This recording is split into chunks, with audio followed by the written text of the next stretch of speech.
Buongiorno! Today I'm going to be doing my July TBR, or more specifically the Biannual Bibliothon and the Reading Rush, formerly named Booktubeathon TBR. I am in a new location. If you watched my last reading vlog, I am now in Italy. Let's get into my TBR. So the first challenge of the Biannual Bibliothon is always the group book challenge, and then I'm also going to be combining this with the wild card challenge. The group book is Aurora Rising by Amy Kaufman and Jay Kristoff. So I don't know much about this book. I'm so excited to read this. I loved Amy Kaufman and Jay Kristoff's Illuminae series. It's one of my favorite sci-fi series ever, and I am not a sci-fi fan, so for me to love that series is such a big deal. So I'm really excited to read this one and see what they do with an actual novel. It's not like Illuminae. There are some pages that look like Illuminae, but for the most part it's like a regular book, unlike Illuminae, so I'm really excited to read it. It is pretty big, but because this is sadly the last round of the Biannual Bibliothon, 9 days or 10 days if you count the day of the live show, so I think I can finish this. It's not too big,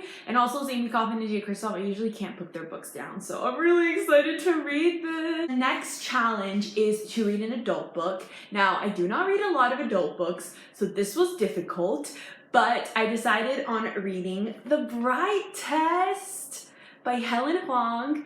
I loved The Kiss Quotient by Helen Huang so much. I loved it so much, and this one sounds really cute, and it features one of the characters from The Kiss Quotient that was like a minor character, and I loved him, so I cannot wait to read this. It's basically about this mother, and it's like mail orders a bride from Vietnam, I believe it is. I don't know, it sounds pretty interesting, and it's gotten so many good reviews, so I'm going to be listening to the audiobook for this. I really love the audiobook for The Kiss Quotient, so I hope this one is really good too. Next challenge is to read a graphic novel. So for this one, I'm going to be reading a graphic novel that I've been meaning to get to forever, Nimona by Noelle Stevenson.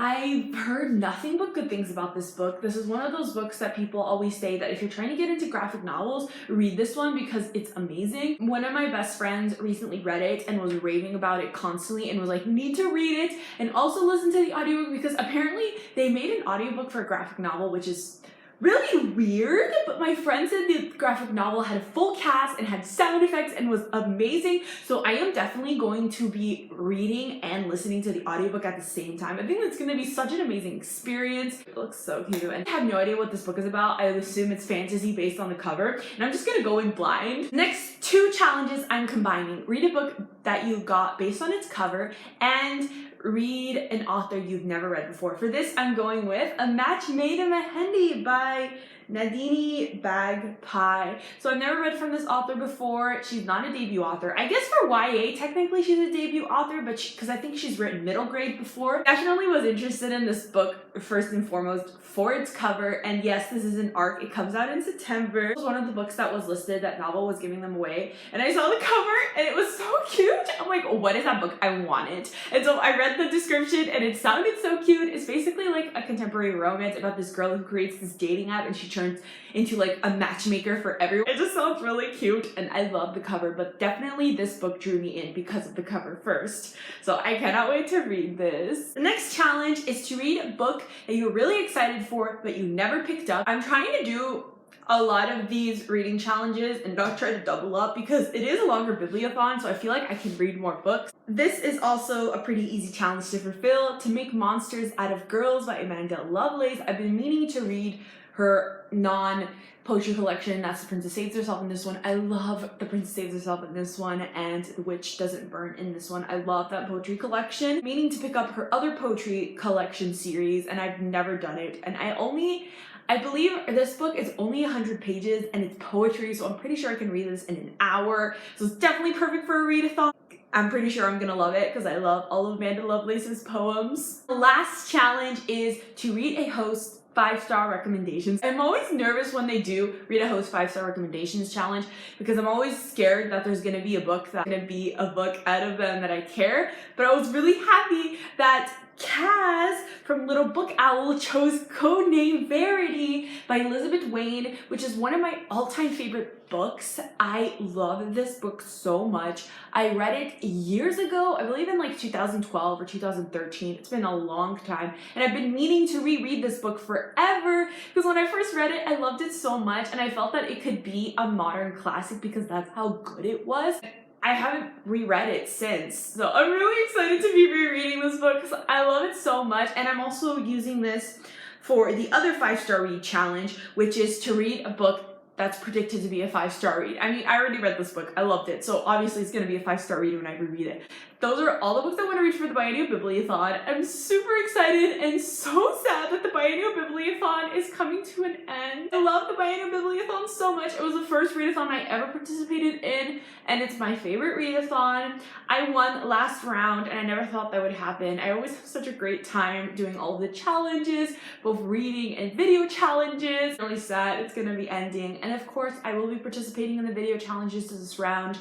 I'm pre-filming some videos. I'm not doing all of them because that's way too many, but I'm definitely doing a few of them, and I will be daily vlogging. Since this is the last readathon, I definitely want to do as much as I can, so I'm definitely going to be daily vlogging and posting a vlog every other day, as well as reading challenges, so definitely look out for that. It's going to be a very busy time on my channel during the Biennial Bibliothon because I'm going to be posting vlogs, and then I'm going to be posting all my pre-filmed videos, so it's going to be a great time. I can't wait. Let's get into my challenges for the reading rush. Oh, I should probably mention the Biennial Bibliothon is running from the July 11 through the 19th, with the live show for the group book on the 20th. Reading Rush, aka Booktubeathon, is running from July 22nd to the 28th.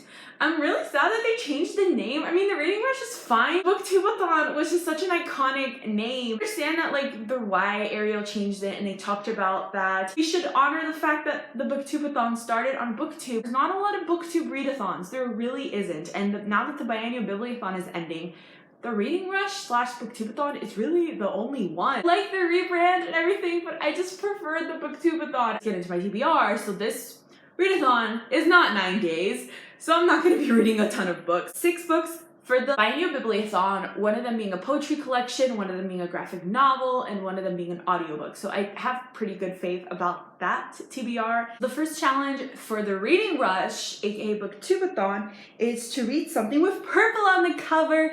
So I didn't bring too many books to Italy, so I was really limited, but I'm really happy that there's something about Sweetie has purple on the cover. It's all purple, and underneath the dust jacket, it's purple too. So this is definitely perfect for that challenge. It's a really short summer contemporary romance / rom-com, so it's definitely a quick read, and I love all of Sandy Menon's books. I'm so excited to read those. Next challenge is to read a book in the same spot the entire time, and I'm also combining this challenge with read a book with a non-human main character. I'm picking a graphic novel / comic book for this.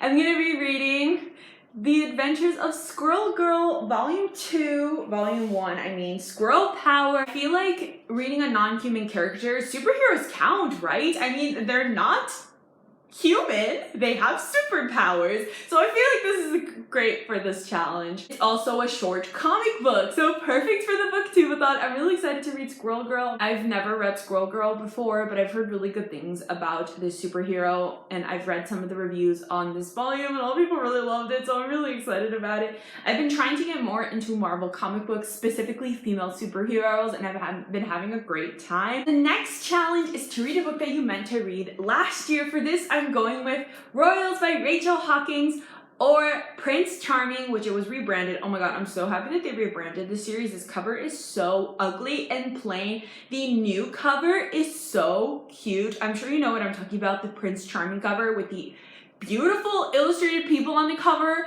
and the second book, Her Royal Highness. Oh my god, those covers are so adorable, and I'm so happy they rebranded it because what the heck is this? I'm so excited to read this. I love Rachel Hawkins so much. I've met her, she's amazing. I've read most of her books, and the royalty romance, especially being Rachel Hawkins, I'm so excited to read this. I've heard nothing but good things about this book. I've heard that it's really cute. I'm so here for cute royalty romance books. I'm so here for this. I cannot wait to read this. It's really short too. I believe it's only like 300 pages, so it's perfect for a readathon. Next 2 challenges I'm also going to be combining. So read an author's first book and read a book with 5 or more words on the cover. So for this, I'm going with I Wish You All the Best by Mason Deaver. They are a debut author, so obviously this is their first book. I watched my June TBR. I did talk about that I wanted to read this for June and I didn't get to it. I hope I can read this for the reading rush, and I also want to read this for the Beyond the Binary book club that Rhiannon from Crescent Mood Reads and Jessie from Both Sides in Books started. I'm so excited to read this book. I've heard nothing but good things about it, and it's about a non-binary teenager, and it's written by an Own Voices author. I'm checking out the audiobook, and I'm going to be listening to this audiobook throughout the week. I cannot wait to read this. It sounds so cool. Last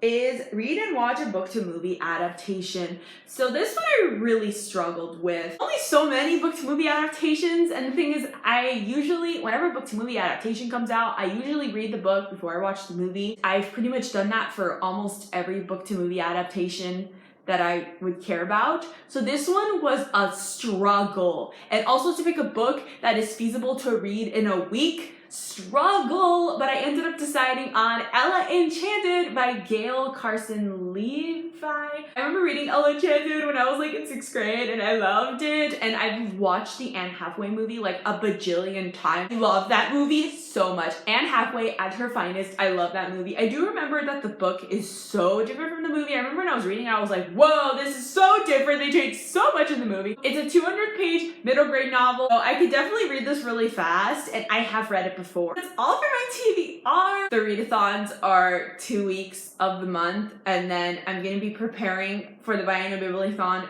during this week, and then it's going to be the Biannual Bibliothon, and I literally have 2 days to recover until the reading rush starts, and then that goes into the end of the month.